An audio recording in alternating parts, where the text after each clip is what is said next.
Banskobystrický kraj sa podieľal na realizácii zbierky, crowdfundingovej zbierky, ktorej cieľom bolo vyzbierať finančné zdroje na v podstate záchranu Chamkovej stodoly, pretože v tom čase tá stodola mala porušené základy aj strechu, čiže v podstate hrozilo, že už neprežije ďalšiu zimu. Vyzbieralo sa niečo vyše 8 000 eur. Z týchto peňazí sa zhruba 6 000 investovalo do tých základov, do obnovy strechy a ostalo tam plus minus 2 000 eur, ktoré sme využili na vypracovanie štúdie na realizáciu lesnej sauny, ktorá bude stáť na mieste prvej československej sauny nedaleko Chamkovej stodoly.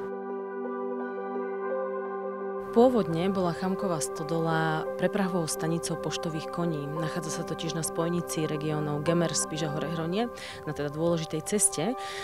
Pred Chamkovou stodolou bolo ešte jedno veľké humno, ktoré bolo pravdepodobne tou preprehacou stanicou týchto koní. No a neskôr si v roku 1935 túto stodolu s humnom kúpil Juraj Chamko. No a slúžila na také hospodárske účely ako ostatné stodoly vlastne v šumiackom Chotári.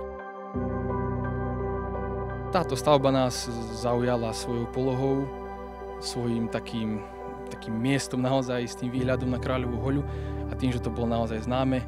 Takže toto nás zaujalo a bolo nám tak akože ľúto pozerať sa na to, ako to chátra, tak sme rozmýšľali nad tým, že aké by boli možnosti a spôsoby. Takže sme sa do toho tak nejako pustili, dala sa partia ľudí dokopy a sme to vlastne začali zachraňovať. Tieto stodoly presne slúžili na ten význam, že to bolo aj také, že uvoľnili miesto mladým a títo starší ľudia odchádzali k tým stodolám a vlastne tam obhospodarovali tú svoju pôdu.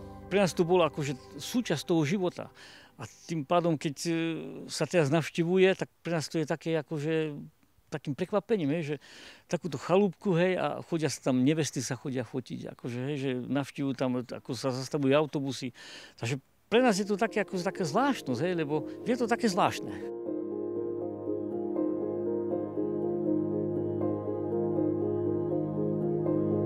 Pri výmene spodného venca prvien teda sa našla minca z roku 1918, uhorská minca. Tá stavba bola postavená buď v tomto roku, alebo po tomto dátume. Minca bola vlastne nájdená v záreze tvaru kríža, vlastne pod prvým rohom medzi oknami a potom tým prahovým brvnom, takže v tom rohu sa to aj vždy umiestňovalo tiež ako taký symbol toho, že z tej strany bol vlastne vedol chodník, vstupovalo sa do drevenice, ten prach sa prekračoval a minca takisto mala zabezpečiť tú prosperitu, aj to bohatstvo. Je to taká jednoducho pripomienka toho majstrovstva, aj tých staviteľov, taký súlad tej estetiky prostredia, že je to z prírodných materiálov, zapadá do prostredia, že nikomu to tu nepríde ako nejaký gíč, čo v dnešnej dobe v staviteľstve sa s tým často stretávame.